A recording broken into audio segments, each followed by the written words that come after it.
Welcome to Srimathi kitchen. இன்றைக்கி ஸ்ரீமதி கிச்சனில் பிரண்டை துவையல் எப்படி செய்யறதுன்னு பார்க்கலாம். அதுக்கு தேவையான இன்க்ரீடியன்ட்ஸ் என்னென்னு பார்க்கலாம்.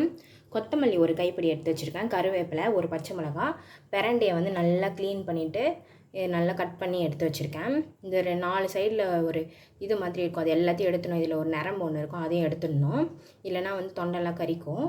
கொஞ்சமாக புளி, உளுத்தம்பருப்பு, தேவையான அளவுக்கு எண்ணெய் எடுத்து வச்சுருக்கேன். இப்போ எப்படி செய்யறதுன்னு பார்க்கலாம். ஃபஸ்ட்டு கடாயில் எண்ணெய் ஊற்றிருக்கேன். எண்ணெய் நல்லா காஞ்சிடுச்சு. இப்போ உளுத்தம்பருப்பு சேர்த்துக்கலாம். உளுத்தம்பருப்பு நல்லா பொரியட்டும். உளுத்தம்பருப்பு நல்லா கலர் சேஞ்ச் ஆகிடுச்சு. இப்போ பிரண்டையை சேர்த்துக்கலாம். அதிலே கொத்தமல்லி, கருவேப்பிலை நல்லா சேர்த்துக்கலாம்.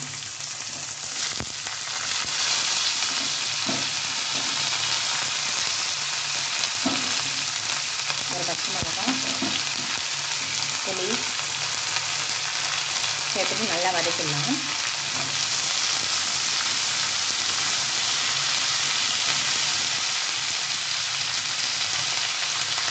இங்கே பாருங்கள், இப்போ நல்லா வதங்கிடுச்சு. கொத்தமல்லி, கருவேப்பிலை, பிரண்டை எல்லாம் நல்லா வதங்கிடுச்சு. இப்போ இதை ஆற வச்சு அரைச்சிக்கலாம். நான் ஆற வச்சு கொஞ்சமாக தண்ணி ஊற்றி நல்லா அரைச்சி எடுத்துட்டேன். இப்போ இதில் கொஞ்சமாக சால்ட் சேர்த்துக்கலாம். நல்லா மிக்ஸ் பண்ணிடலாம். இது உடம்புக்கு ரொம்ப நல்லது. எலும்புக்கு, கால் வலிக்கு, இடுப்பு வலிக்கு எல்லாத்துக்குமே ரொம்ப நல்லது பிரண்டை. அதனால் இதே மாதிரி செஞ்சு பாருங்கள். சூப்பராக ரெடி ஆகிடுச்சு. இதில் வந்து ஃபைனலாக நீங்கள் வந்து தேங்காய் கூட சேர்த்துக்கலாம்.